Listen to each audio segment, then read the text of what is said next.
Max the Mouse and the Big World. Once upon a time, there was a little mouse named Max. Max lived in a cozy mouse hole in the woods, but he was very scared of the big world outside.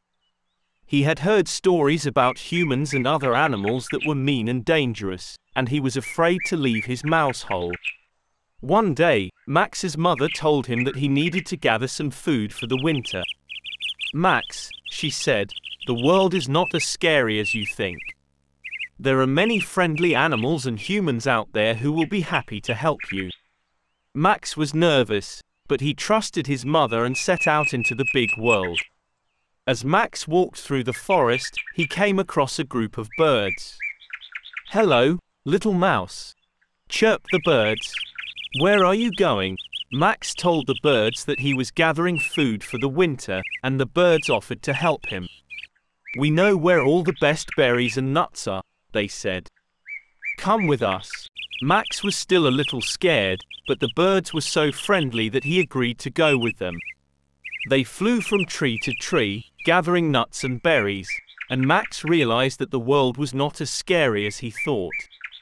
Later, Max met a squirrel who was also gathering food. "Hello, little mouse," said the squirrel. "What are you doing here all by yourself?" Max told the squirrel about his mission to gather food, and the squirrel offered to help him. "I know where all the best acorns are," said the squirrel. "Come with me." Max was happy to have made a new friend, and he followed the squirrel to a grove of oak trees where they gathered acorns together. As Max and the squirrel were walking back through the forest, they came across a human. Max was scared, but the squirrel told him not to worry. "Humans are usually very nice," said the squirrel. "Just be polite and say hello." Max gathered his courage and approached the human. "Hello," he said.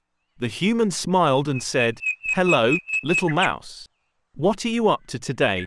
Max told the human about his mission to gather food, and the human offered to help him. "I have a garden filled with vegetables and fruits," said the human. "You're welcome to take what you need." Max was amazed. He had never met a human before, and he was so kind. Max gathered as much food as he could carry and thanked the human for his help.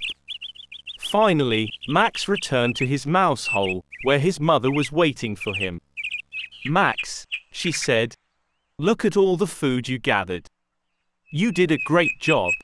Max told his mother about all of his adventures in the big world, and she was proud of him. Max learned that the world is not as scary as he thought, and that there are many friendly animals and humans who are happy to help him. And from that day on, Max was no longer afraid of the big world. He went on many more adventures and made many more friends, and he was always amazed by how kind and helpful everyone was. The end.